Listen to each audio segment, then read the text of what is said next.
Charlie Chaplin एक English comedian, film producer और musician थे जो कि मौनी युग यानी कि साइलेंट एरा में बहुत फेमस थे। मौनी युग वो था जब फिल्मों में आवाज़ नहीं हुआ करती थी, सिर्फ उन्हें देखा जा सकता था। चार्ली 20वीं सेंचुरी के बहुत बड़े एक्टर हुआ करते थे। चार्ली चैपलिन ट्रैम्प करके चलने का अभिनय करते थे, जिसके लिए वे पूरे विश्व में प्रसिद्ध थे और फिल्म इंडस्ट्री के इतिहास में बहुत से महत्वपूर्ण कलाकारों में से एक। चार्ली चैपलिन का करियर उनके बचपन से लेकर मृत्यु के 1 साल पहले तक यानी कि 75 सालों तक चला। उनकी फिल्में जो कि ज़्यादातर कॉमेडी हुआ करती थी, उनसे हटकर उनका जीवन बहुत ही कंट्रोवर्शियल रहता था। वे अपने जीवन और करियर में ज़्यादातर समय कंट्रोवर्सी से घिरे रहते थे। वह फिल्म मेकिंग के प्रोसेस को लेकर बहुत ज़्यादा पैशनेट थे और इसी वजह से उन्होंने बहुत सी फिल्में भी बनाई थी और इसके अलावा वे साइलेंट एरा की कॉमेडी में माहिर थे, जिसके लिए उन्होंने पूरे विश्व में लोगों से तारीफें भी बटोरी। इन चीज़ों के अलावा चार्ली चैपलिन एक एडिटर, स्क्रिप्ट राइटर और प्रोड्यूसर भी रह चुके हैं। चार्ली चैपलिन का पूरा नाम चार्ली स्पेंसर चैपलिन था। इनका जन्म 16 अप्रैल 1889 को इंग्लैंड के लंदन शहर में हुआ था। चार्ली के पिता का नाम चार्ली चैपलिन सीनियर था और माँ का नाम हैना चैपलिन। चार्ली चैपलिन ने बड़े पर्दे पे आने से पहले बचपन में डांस करना शुरू कर दिया था। चैपलिन के पिता प्रतिभाशाली गायक और एक अभिनेता थे और माँ जाने माने लिली हार्ले नाम की एक स्टेज पर एक आकर्षक एक्ट्रेस और सिंगर थी, जिन्होंने अपने काम से लाइट ओपेरा फील्ड में बहुत नाम कमाया। चैपलिन की माँ को कुछ दिमागी परेशानी की वजह से ये सब छोड़ना पड़ा और वह कुछ सालों तक बस अपने परिवार की सहायक बनी। लेकिन उन्होंने एक प्ले में अपने बेटे चार्ली चैपलिन को सभी से मिलवाया और बिना किसी क्लैरिफिकेशन के प्ले के बीच में उन्होंने अपनी आवाज़ खो दी और प्रोडक्शन मैनेजर से अपने 5 साल के बेटे को अपनी जगह लेने के लिए कहा। चैपलिन इसके बाद ऑडियंस के सामने एक कॉमेडियन के रूप में जाने लगे, लेकिन उनकी माँ के लिए अब सब खत्म सा होने लगा था। उनकी आवाज़ कभी वापस नहीं आ सकती थी। फिर इसके बाद चार्ली और उनके भाई ने खुद के लिए लंदन में अपना एक घर ले लिया। वर्ष 1897 में चैपलिन ने सोचा कि वह अपनी माँ के कॉन्ट्रैक्ट का उपयोग करके उनके काम को और बेहतर बनाएंगे। उन्होंने बहुत कोशिश की, लेकिन ज़्यादा फायदा ना होने के कारण उन्हें ये सब छोड़ना पड़ा। इसी बीच चैपलिन ने बहुत सी छोटी छोटी नौकरियां भी करी, लेकिन वह अपने एक एक्टर बनने के लक्ष्य को कभी नहीं भूले।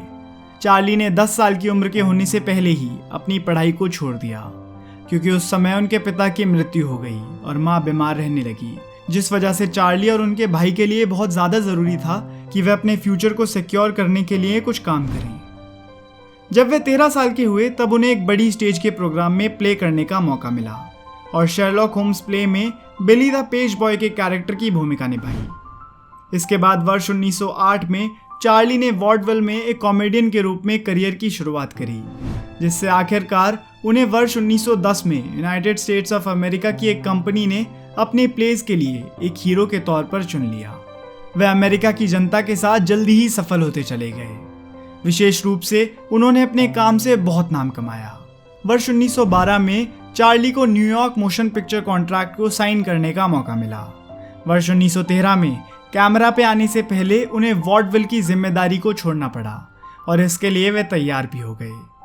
इसके बाद उन्होंने सिनेमा की दुनिया में कदम रखा। उसी महीने उन्होंने मैक सेनेट और कीस्टोन कंपनी को ज्वाइन करा। इनकी शुरुआती इनकम हफ्ते के $150 थी, लेकिन उनकी रातों रात सफलता के चलते दूसरे प्रोड्यूसर्स उन्हें और भी ज़्यादा पैसों की सैलरीज के ऑफर देने लगे। वर्ष 1914 में चार्ली चैपलिन ने अपने फिल्मी करियर की शुरुआत करी। डायरेक्टर सेनेट की फिल्मों में खुद को दूसरे अभिनेताओं से अलग करने के लिए चैपलिन ने एक स्पेशल तरह के रूप में काम करने का फैसला किया। तब ट्रैम्प करके चलने वाला छोटा बच्चा पैदा हुआ। जनता को उनका यह अभिनय बहुत पसंद आया। अगले 1 साल में चैपलिन कई फिल्मों में दिखाई दिए। इनमें से एक फिल्म थी टिलीज पंक्चर्ड रोमांस, जो कि एक बड़ी कमर्शियल सक्सेस थी। इसके बाद उनकी कई फिल्में आई, जिन्होंने हमेशा के लिए कॉमेडी फिल्म्स की परिभाषा ही बदल दी। चार्ली अपनी हर फिल्म को बड़े ही ध्यान और समय लेकर बनाते थे और उनकी हर फिल्म पूरे अमेरिका में एक फेस्टिवल की तरह सेलिब्रेट की जाती थी। चार्ली इस समय इतने बड़े सुपरस्टार बन गए थे कि उस समय एक जर्नलिस्ट ने ये तक लिखा कि पूरे अमेरिका में चैपलिनिटीज फैल गया है। फेम के साथ साथ चार्ली चैपलिन ने बहुत ज़्यादा पैसे भी कमाए। जब उन्होंने फिल्मी करियर की शुरुआत की थी तब उन्हें हर हफ्ते के $150 मिलते थे, जबकि अब वो अमाउंट बढ़कर हफ्ते के $10,000 हो गई थी। अपने काम के माध्यम से ही चैपलिन परफेक्शनिस्ट के रूप में जाने जाने लगे। उनके इन प्रयोगों से उन्हें अपार प्रेम और सफलता मिली। 20वीं सेंचुरी में चैपलिन का करियर और ज़्यादा बढ़ने लगा। उसी दशक में उन्होंने कुछ ऐतिहासिक फिल्में करी।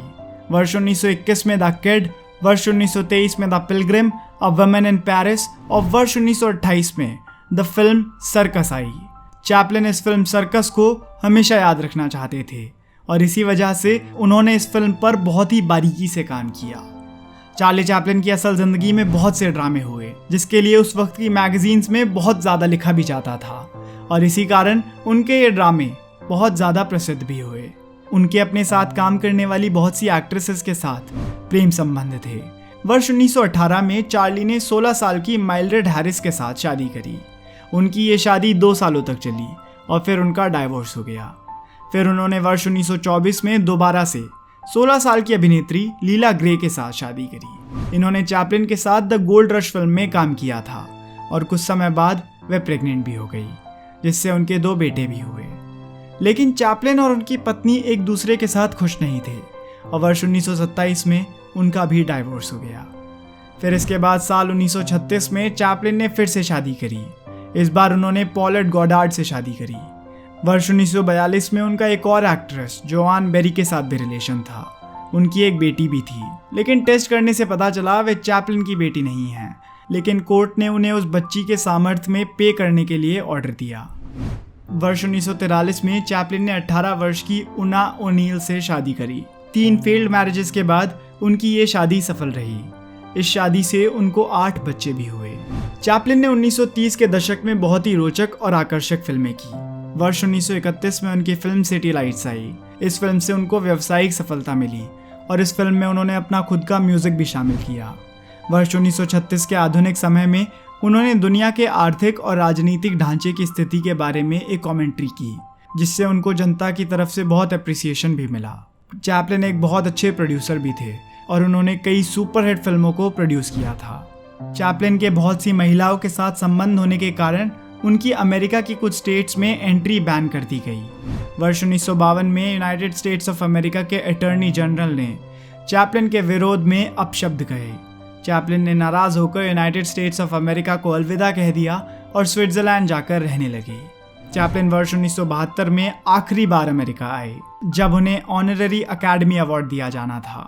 वर्ष 1975 में चैपलिन को मान्यता प्राप्त हुई, जब उन्हें महारानी एलिजाबेथ द्वारा knight commander of the most excellent order of the British empire की उपाधि दी गई।